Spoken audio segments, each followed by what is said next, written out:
उल्हासनगरमधील camp 3 परिसरात असलेल्या एका म्हशीच्या तबेल्यावर छापा मारून बंदी घालण्यात आलेले 612 ऑक्सिटोसिन इंजेक्शन जप्त केले. जादा दुधासाठी तबेल्याचा मालक या घातक इंजेक्शनचा डोस म्हशींना देत होता.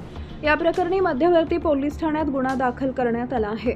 कॅम्प 3 मधील एका तबेल्यात म्हशींना ऑक्सिटोसिन इंजेक्शनचा डोस दिला जात असल्याची माहिती पोलिसांना मिळाली. त्याची गंभीर दखल घेत मध्यवर्ती पोलिसांचे गुन्हे प्रकटीकरण पथक आणि एफडीएच्या अधिकाऱ्यांनी उल्हासनगर कॅम्प 3 येथील ओटी सेक्शन जसलोक हायस्कूल जवळ असलेल्या तबेल्यावर छापा टाकला.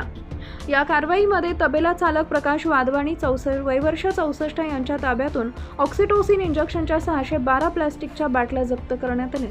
प्राथमिक चौकशीत या इंजेक्शनचा वापर मशीनकडून कृत्रिमरित्या लवकर दूध उतरवण्यासाठी केला जात असल्याचं उघड झालंय.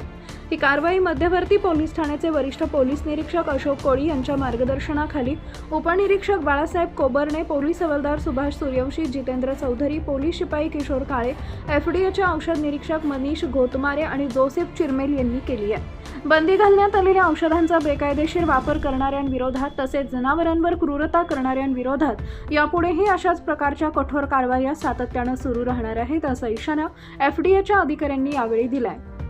उल्हासनगरमधील कॅम्प 3 परिसरात असलेल्या एका म्हशीच्या तबेल्यावर छापा मारून बंदी घालण्यात आलेले 612 ऑक्सिटोसिन इंजेक्शन जप्त केलंय.